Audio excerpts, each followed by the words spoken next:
adik-adik mahasiswa belajar organisasi yang baik dan benar. Ketika menjadi mahasiswa, tidak hanya sekedar menuntut ilmu di dalam kelas, karena itu hanya sedikit yang bisa digunakan di masyarakat. Yang banyak digunakan adalah pengalaman-pengalaman menjadi aktivis organisasi. Saya yakin Sherly juga seperti itu. Tapi Pak De menarik, karena Pak De kan udah selesai nih jadi dekan. Pak De ini juga adalah bapaknya influencer, teman-teman, di Sulawesi Selatan. Ini sekedar informasi saja. Temannya. Oke, temannya influencer, beliau adalah merendah untuk meninggi. Dan Sulawesi Selatan ini terkenal dengan wilayah yang melahirkan orang-orang besar yang punya keberanian untuk membela sesuatu yang dia yakini.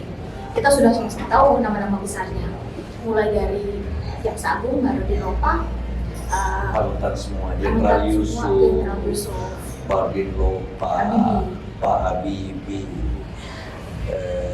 Hasanuddin, Sultan Hasan, banyak. dan masih banyak lagi. So what's next? Selanjutnya apa Pak De? Jangan-jangan nanti berapa tahun lagi kita melihat Pak De ada di mencalonkan diri mungkin? Banyak pertanyaan itu saya. Ketika saya menjadi dekan periode kedua, banyak pertanyaan saya. The next, sudah nggak ada. Tidak ada rencana gitu. Nggak ada.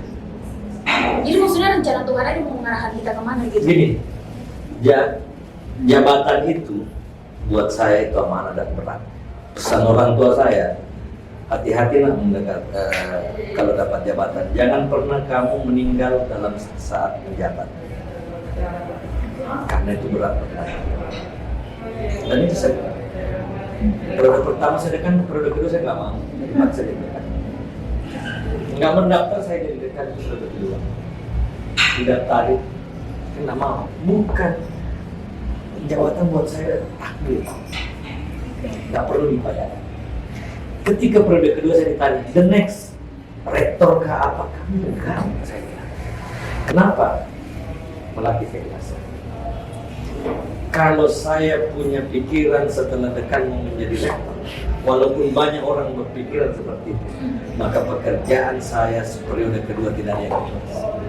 Karena semua pasti seformat untuk Arahkan ke sana gitu ya.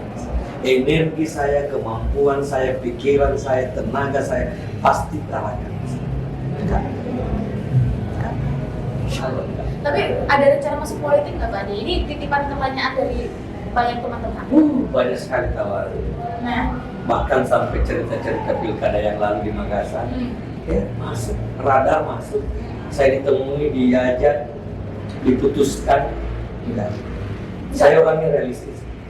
Gimana cara berpikir realistisnya? Berpikir realistisnya gini, politik di era sekarang. Oke, mari politik.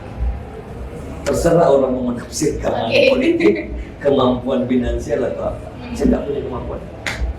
Oke. Tapi kalau ada nih tiba-tiba datang orang, kelompok, kendaraan yang memfasilitasi Kita Pak De. nggak boleh bilang tidak, karena kita tidak tahu takdir kita. Kita tidak bilang tidak, tapi saya tidak tahu takdir saya. Tetapi realitas sekarang sepertinya berat. Oke, sekarang. Tapi kalau 10 tahun lagi gimana? Kita Pertanyaan. tidak tahu, mudah-mudahan situasi berubah. Karena niat kita adalah mengabdi untuk sebanyak-banyaknya umat dan umat kebanyakan. Sebanyak-banyaknya umat dan umat kebanyakan. Itu moto hidup Pak De. Iya. Mengabdi untuk sebanyak-banyaknya umat Dan umat kebanyakan. dan umat kebanyakan. Umat kebanyakan kita kan mendengar kepala. Oh gitu maksudnya. Kita mayoritas umat, kita mayoritas. Oke. Tapi umat kebanyakan itu mendengar kepala. Ini menarik. Umat jangan dikonotasikan sebagai hanya umat Islam, Ya. umat manusia. Umat manusia. Umat manusia. Jadi menggunakan sisi kemanusiaan dong Pak De. Sisi manusia. Nah, melatih sisi kemanusiaan, melatih keikhlasan kayak yang tadi Pak De bilang. Izinkan saya mengajar ke situ. Ya. Itu gimana cara melatihnya Pak De? Dari mahasiswa. Dari kita Dari berdua, mahasiswa. dari mahasiswa. Dari mahasiswa. Saya hidup dengan anak jalanan di Pantai Losari. Dari mahasiswa. Itu sejak umur berapa?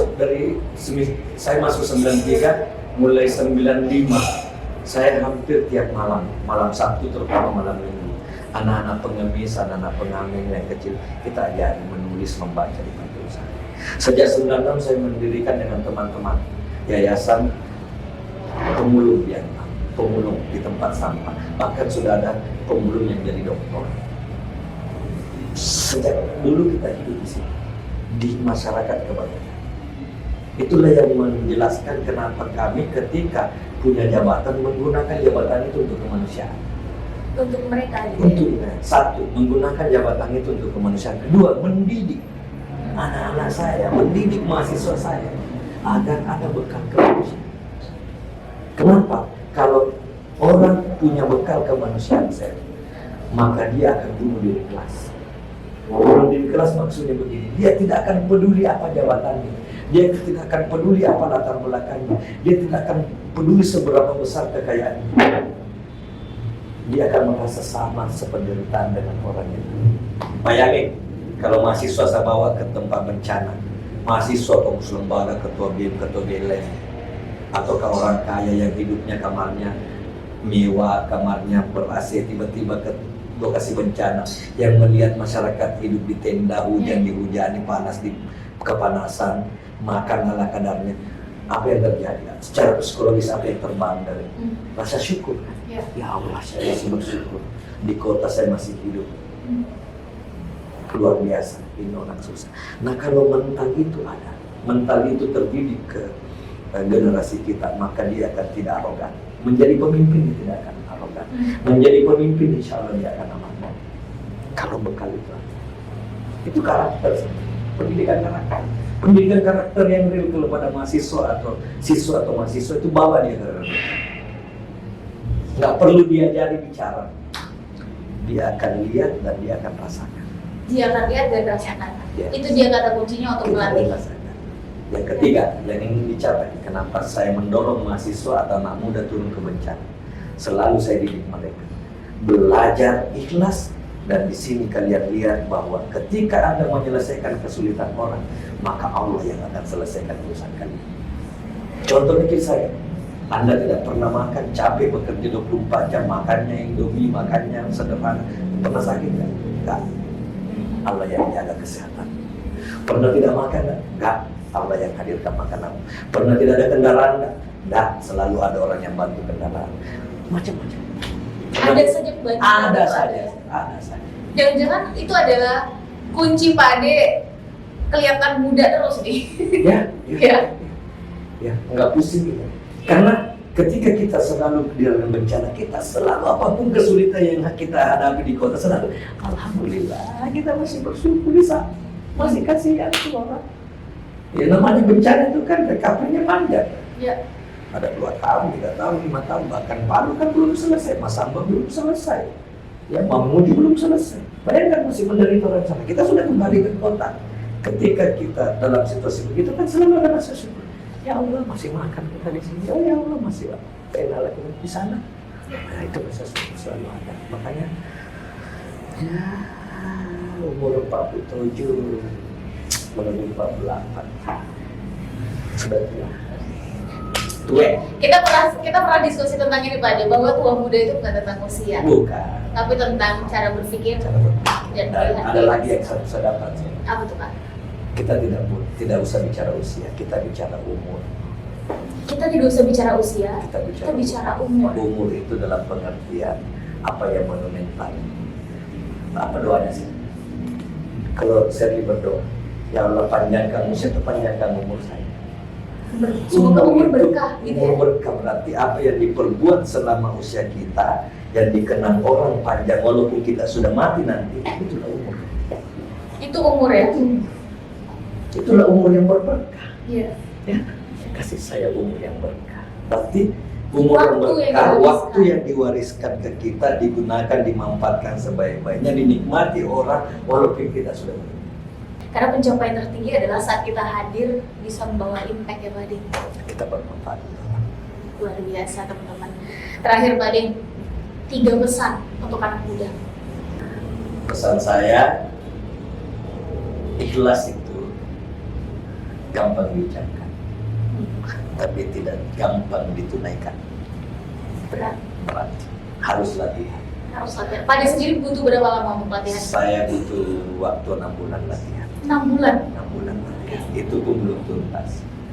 Clear-clearnya 1 tahun latihan. Itu pun masih sering terganggu. Jadi latihan itu tidak punya waktu terus-menerus karena gangguannya juga terus-menerus. Ya. Gangguannya terus-menerus. Itu yang paling utama. Yang kedua, yang tadi saya sampaikan, selesaikan urusan orang. Allah yang akan menyelesaikan urusan. Benar sih. Saya bisa menjadi profesor, rasa-rasanya kalau mengukur diri sendiri secara jujur dan lubuk paling dalam menurut perspektif dan penilaian orang dari A sampai Z, mungkin banyak orang mengatakan saya belum pantas jadi profesor. Tapi siapa yang bisa tolak doanya? Yang mendoakan saya segera jadi profesor. Selesaikan urusan orang. Yang terakhir, sehebat apapun kalian, sejago apapun kalian, sekaya apapun kalian, kalau Anda berdosa sama orang tua terutama itu, sehebat apapun kalian, sekaya apapun kalian kelak, secerdas apapun, dan potensi apapun yang Anda miliki, Anda bukan siapa-siapa kalau berdosa sama ibu dan bapak. Nggak ada orang sukses, nggak ada orang hebat, nggak ada orang bisa bertahan selama dunia akhirat kalau berdosa sama ibu. Dan nggak ada kesuksesan tanpa doa. Meskipun kita di luar nakal ya Pak ya. Itu yang menyelamatkan kita. Saya nggak pernah ditangkap dan ditembak di zaman Orde Baru karena doa ibu saya. Jadi sebelum demo telepon ibu dulu? Doain. Minta doa? Doa, tapi nggak tahu doa apa. Doain selamat. Doain mau ujian, saya nggak pernah belajar. Doain mah ujian, lulus lah. Oke. Saya percaya itu dari dulu. Saya percaya dari dulu. Makanya saya menyesal. Kadang-kadang saya keluar air mata saya karena dalam kondisi seperti sekarang ini saya merasa sudah bisa berbuat sesuatu sama orang tua, sama ibu, tapi ibu saya sudah tidak ada. Dan yang paling terakhir, sehebat apapun kalian mengabdi kepada orang tua, ketika nanti tidak ada, kau pasti juga akan menyesal. Enggak pernah ada maksimal pengabdian sama kalian. Sehebat apapun. Dan nggak pernah ada selesainya? Nggak ada selesai. Ibu saya meninggal di paha saya, bapak saya meninggal di paha saya, bapak mertua saya meninggal di paha saya. Hari ini pun saya menyesal. Saya merasa tidak maksimal. Pak Adi pernah bicara tentang kolaborasi dan adaptasi. Siapapun kita, ketika kita tidak mampu berkolaborasi dan beradaptasi di zaman sekarang, maka siap-siap kita akan tertinggal. Boleh mungkin sedikit disampaikan Pak Adi, itu maksudnya? Saya cerdas, jadi kuat membaca. Kalau tidak ada masih, siapa yang setting semuanya? Kalau kita nggak berkolaborasi dengan kompetensinya, kompetensi kameramen, kompetensi editing, apa hebatnya saya? Dia ada di kita. Jadi sebetulnya nggak ada alasan bagi kita sombong, kan? Nggak ada, Sir. Di era sekarang tidak ada orang hebat sendiri. Tidak ada orang jago sendiri, orang. Tidak ada lembaga yang hebat sendiri. Tidak ada lembaga, nggak ada. Ini era kolaborasi. Bukan lagi saya, mungkin banyak yang berbeda dengan saya. Bukan era kompetisi. Ini ada kolaborasi. Kalau besar sama-sama. Nggak ada. Beda dulu di zaman manual. Siapa yang jago? Sekarang nggak. Saya ini mana bisa ke Makassar? Mana bisa tenang memberikan materi kalau nggak supporting teman-teman ini semua. Kolaborasi perlu diingat setara. Kolaborasi itu harus setara. Tidak bisa, karena kenapa setara? Masing-masing orang mempunyai kapabilitas dan kompetensi masing-masing. Saya lihat jago di satu sisi, mereka jago di satu sisi lain, dan seterusnya dan seterusnya. Semua ada perannya masing-masing. Ini era itu yang membuat saya tidak mau dipanggil profesor. Itu alasannya nggak mau dipanggil profesor. Ini karena saya merasa kita semua sama, setara. Kita semua setara. Saya membutuhkan siapa? Membutuhkan Wawa, membutuhkan Roci, membutuhkan teman-teman konten kreator. Saya butuh mereka. Mungkin mereka juga butuh sama saya. Mungkin. Supaya kita saling membesarkan, sinergi, kolaborasi, bersama-sama kita beradaptasi. Kita beradaptasi di era digital, maka kita bisa berbuat sebanyak-banyaknya kembali lagi untuk orang kebanyakan. Makanya lempeng aja ya Pak Adi. Lempeng aja, nggak pusing. Luar biasa diskusi kita sore ini Pak Adi. Terima kasih banyak atas waktunya. Thank you, Sir. Teman-teman yang menonton video ini yang mendapat catatan-catatan, poin-poin penting, silakan teman-teman catat. Kalau ada bagian yang ngerasa relate, silakan dibagikan. Sekali lagi kita ucapkan terima kasih banyak kepada Pak D Terima kasih, Sir. atas waktunya. Influencer. Keren dari Jakarta datang ke Makassar. Kita di Pansos, coy. Pansos. Ini bukti bahwa beliau ini adalah guru besar yang sangat berjuang. Kita Pansos, coy, sama Shirley. Terima kasih sudah menonton video ini sampai akhir teman-teman. Sampai ketemu di video selanjutnya. Assalamualaikum warahmatullahi wabarakatuh.